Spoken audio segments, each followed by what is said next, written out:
tedious. That's how I imagine life would be like without diversity in culture, norms, and traditions. But since those things exist, we differ from one another.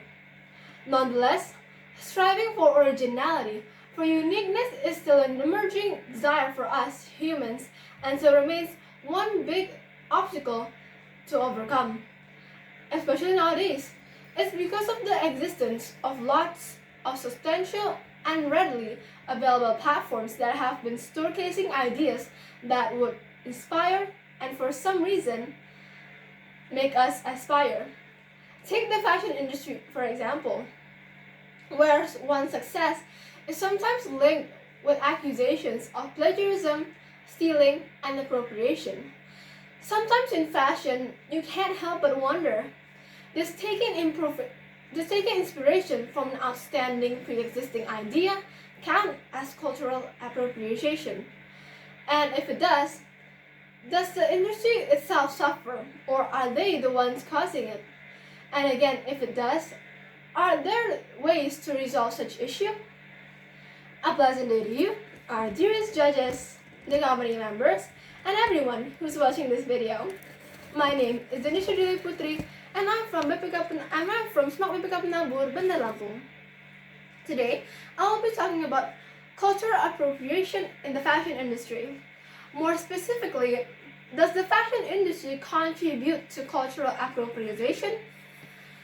My views and opinions may be different from yours, so I hope everyone keeps an open mind. Cultural appropriation, I didn't even know such term exists, to be quite frank. I had to literally search its meaning to understand the topic and what it truly entails. But I learned, and now let me enlighten some of you. In layman's term, cultural appropriation is when you adopt some elements of people's culture for personal gain, and for some, to mock and disrespect these people, not giving them credit for their sacrifices to attain such identity. Let me give a very common example. A very fair number of Americans loves Indian food. They actually learn how to make one from home, but some of them don't actually recognize the Indians and their existence, and some remains racist. Cultural appropriation. In fashion, this kind of thing is rampant. For example, in 2016, Victoria's Secret used a traditional well-known dragon Chinese accessory on Elsa Husk. The public was furious because they did not use a Chinese model, but the truth is, they have multiple Chinese models in their lineup. The problem lies not in the culture being adapted, but in giving credit where credit is due. And just so we're clear, it's a yes. The fashion industry does contribute to cultural appropriation. Some fashion industries and designers simply nab and pick out certain cultures to apply to their product for style instead of what it actually stands for. Box braids from African culture being used by non-African celebrities without mentioning the inspiration behind it.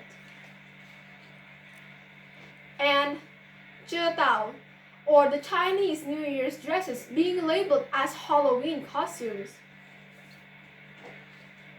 A Native American headdress reserved for high-ranking individuals in the tribe being used as a lingerie prop in the Victoria's Secret fashion show, you name it.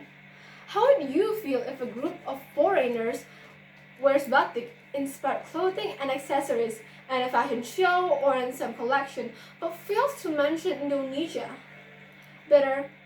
Well, it's even worse if we know how much they've profited from it. It's not theirs. I mean, is going public about the product's inspiration too much to ask? Enough of my frustrations.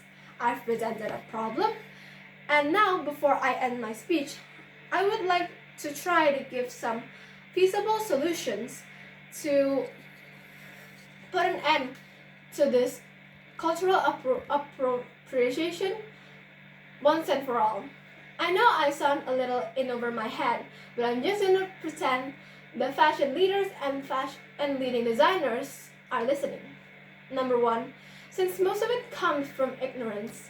Read, learn, ask around, explore, research. For one, make sure your idea is unique and original. And if it's somehow not, get the sources the recognition they deserve. Number two, no one will think less of you if your idea is inspired by another culture, so let the world know.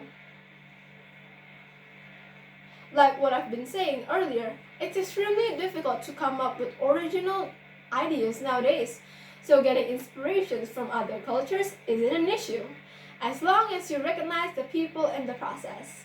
Number three, if you're showcasing a product that is inspired from a certain culture of a certain race and you happen to have the same model from that race, no questions asked. Use that model. That's gratitude at its best. Last but not the least, accept and love. Yes, you heard me.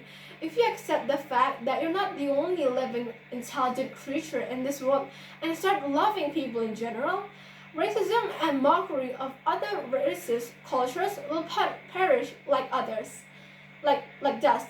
In the process, you'll develop respect towards the cultures and give credit where credit is due. Thank you everyone for your kind attention. Have a great day.